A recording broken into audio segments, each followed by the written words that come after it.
Assalamualaikum warahmatullahi wabarakatuh. Shalom, Om Swastiastu, Namo Buddhaya, dan salam kebajikan bagi kita semua. Halo semuanya, perkenalkan nama saya Najwa Alicia Yasmin B, mahasiswa ilmu hukum dengan NIM 25106111045. Pada kesempatan kali ini, saya akan membahas salah satu materi dalam hukum adat waris. Yuk, langsung aja kita bahas. Nah, pada kesempatan kali ini, saya akan membahas mengenai sistem hukum waris adat pada masyarakat suku Betawi. Suku Betawi merupakan suku asli atau indigenous people DKI Jakarta yang terbentuk dari akulturasi berbagai etnis seperti Melayu, Arab, Tionghoa, Portugis, dan juga Jawa.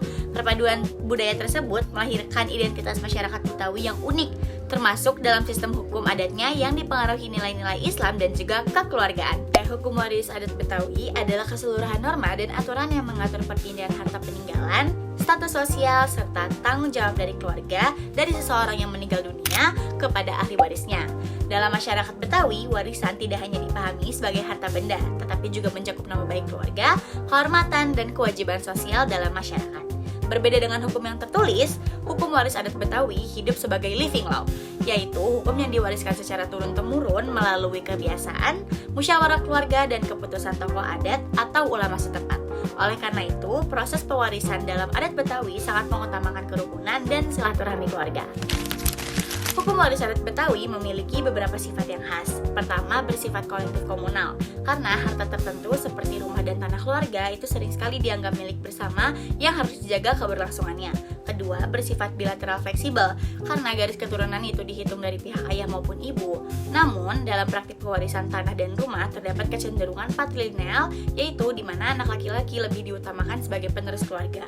Yang ketiga, hukum waris Betawi bersifat religius dan sakral sosial. Pembagian warisan ini tidak hanya dipandang sebagai urusan ekonomi, tetapi juga sebagai tanggung jawab moral dan spiritual agar membawa keberkahan bagi keluarga.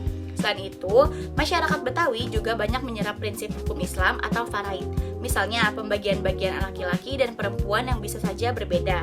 Meski demikian, anak perempuan tetap diakui sebagai ahli waris yang sah dan tetap memperoleh bagian warisan, baik berupa uang, perhiasan, atau harta lainnya. Selanjutnya, kita akan membahas contoh praktik hukum waris adat Betawi yang dapat ditemukan di kawasan Condet, Jakarta Timur. Seperti, misalnya, seorang tokoh masyarakat Betawi meninggalkan tanah seluas 500 meter persegi dan rumah panggung tradisional kepada 3 anaknya, yaitu 2 anak laki-laki dan 1 anak perempuan. Dalam musyawarah keluarga yang dipimpin oleh tokoh adat atau biasa disebut Jaro, itu diputuskan bahwa anak laki-laki sulung memperoleh bagian terbesar karena dianggap bertanggung jawab menjaga rumah induk dan juga merawat ibunya. Anak laki-laki kedua memperoleh sebagian tanah untuk membangun rumah sendiri, sedangkan anak perempuan memperoleh uang dan perhiasan sebagai bagian dari warisannya. Keputusan tersebut tidak ditentukan secara sepihak, melainkan melalui musyawarah keluarga besar. Bahkan dalam beberapa kasus, ahli waris laki-laki secara sukarela melakukan hibah atau islah dengan membagikan sebagian haknya kepada saudara perempuan demi menjaga rasa keadilan dan kerukunan keluarga. Hal ini menunjukkan bahwa hukum adat Betawi lebih mengutamakan musyawarah, kepatutan, dan keharmonisan dibanding sekedar pembagian matematis yang kaku. Seiring berjalannya waktu dalam perkembangan modern, hukum waris adat Betawi menghadapi tantangan karena adanya tuntutan kesetaraan dan pengaruh hukum nasional seperti KUH Perdata dan Undang-Undang Pokok Agraria. Beberapa sengketa waris itu muncul ketika ahli waris menginginkan pembagian yang sama rata. Namun, masyarakat Betawi umumnya tetap mengutamakan penyelesaian melalui musyawarah keluarga dibandingkan membawa perkara ke pengadilan. Sebagai kesimpulannya, hukum waris adat Betawi mencerminkan nilai kekeluargaan, kebersamaan, dan kearifan lokal yang masih hidup hingga saat ini. Sistem bilateral dengan kecenderungan patrilinealnya bukan hanya soal pembagian harta, tetapi juga bertujuan untuk menjaga keberlangsungan keluarga dan identitas budaya Betawi. Sebagai generasi muda dan calon sarjana hukum, kita memiliki tanggung jawab untuk memahami dan melestarikan hukum adat Betawi sebagai bagian dari kekayaan hukum Indonesia.